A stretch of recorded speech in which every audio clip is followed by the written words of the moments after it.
현대차, 기아차가 국내에서 20년 이상 독과점을 유지할 수 있었던 비결이 뭘까요?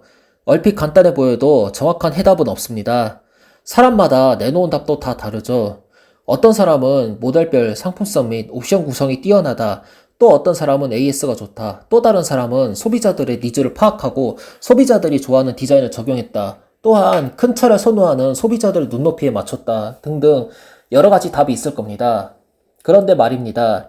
현대기아차가 아닌 나머지 브랜드, 쉐보레, 쌍용차, 르노, 삼성은 상품성, AS 디자인 등이 떨어져서 국내 판매량이 부진한 걸까요? 이 질문에 대한 대답도 사람마다 다를 겁니다. 어떤 사람은 예라고 말할 거고요. 또 다른 사람은 아니 꼭 그렇지 않아 라고 말하기도 합니다. 사실 명확한 해답은 없죠.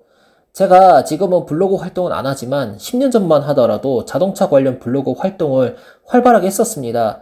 그 당시 현대기아차를 포함한 국내 자동차 기업들은 블로거나 인기 높은 SNS 유저 등 소셜미디어 관계자들을 신차 발표회 혹은 시승 행사 등에 초청했었습니다. 지금 자동차 유튜버로 널리 알려진 분들처럼 말이죠. 덕분에 신차 발표회와 시승 행사에 참석하면서 꽤 많은 자동차를 알게 됐습니다. 그런데 10년 전인 2011년 색다른 미팅에 초청받게 됐습니다. 당시 현대차가 저를 포함한 일부 블로거분들을 초청해서 저도 참석했었는데요. 당시 현대차 관계자가 미팅을 요청한 이유가 여기에 있습니다.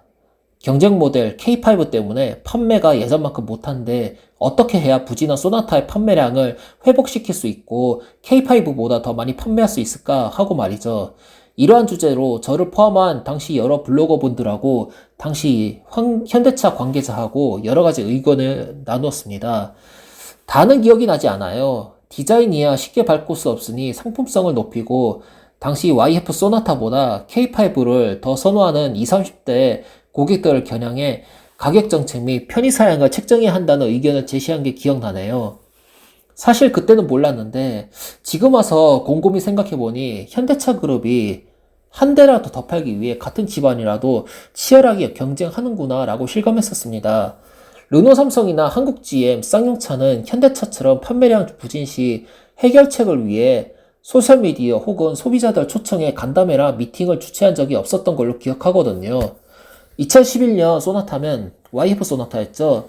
지금은 소나타 판매량이 부진하지만 10년 전만 해도 소나타는 심심하면 월별 1만 대 이상 판매할 만큼 베스트셀러 모델이었습니다. 그리고 그 당시 기아차에서 혁신적인 디자인이라고 평가받았던 1세대 K5가 소나타의 가장 큰 경쟁 모델이기도 했고요. 그래서일까요? 그 당시 K5가 소나타에 버금가는 수준의 판매량을 기록했었던 시기이기도 합니다. 1세대 K5가 처음 출시된 2010년 상반기에는 한때 소나타보다 더 많은 판매량을 기록하기도 했죠. 반대로 소나타는 K5 출시 후 판매량이 꺾인 상태였습니다.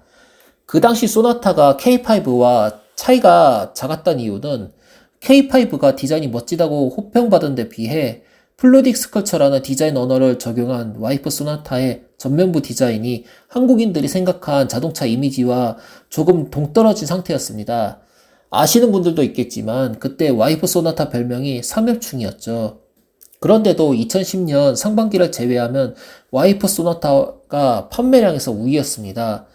그런데도 불구하고 기아 K5가 높은 판매량으로 맹추격하는 상황을 현대차 내부에서는 심각한 상태로 규정할 정도였습니다. 즉 같은 그룹 집안이라도 한 대라도 더 많이 판매하기 위해 내부 경쟁이 치열했고 이건 지금도 이어지고 있습니다. 그래서일까요? 당시 2.0리터급 중형차 세단 시장에서 당시 신모델 출시한 지 얼마 안 된 말리부는 그렇게 많이 판매되지 못했고 르노 삼성 SM5도 처음 출시 때와 다르게 판매량이 점점 낮아졌습니다. 저 개인적인 생각이지만 자동차 업체 중에서 현대기아차가 소비자나 소셜미디어 대상으로 한 소통이 가장 활발하다고 생각합니다. 대다수 사람들, 특히 현대기아차에 반감이 강하신 분들이라면 절대 아니라고 생각할 수 있겠지만요. 하지만 대표적으로 현대차 H 옴부즈맨 제도가 있었죠. 지금은 안 하는 것 같지만요. 그래서 시장에 물건을 내놓았는데 왜 판매량이 신통치 않는지 발빠르게 소통을 통해 의견을 청취하는 시도를 하고 향후 상품 계획에 대한 답변을 듣는 현대기아차 행보가 오늘날 국내에서 독과점 지위를 20년 이상 오랫동안 누릴 수 있지 않았나 싶습니다. 솔직히 성능, 내구성, 그리고 불량 결함률은 국산차 브랜드는 그 나물의 그 밥이라고 봅니다. 수입차라면 좀 얘기가 틀리겠죠. 물론 판매량과 상품성이 아닌 자동차 고장 및 결함 관련한 소통은 일절 없습니다. 다만 이건 현대기아차뿐만 아니라 다른 업체도 마찬가지예요. 자동차 결함이나 고장에 대한 주제로 소통하는 것, 현대기아차가 한번 시도해보는 것도 좋을 것 같은데요. 이번 영상 여기서 마치겠습니다.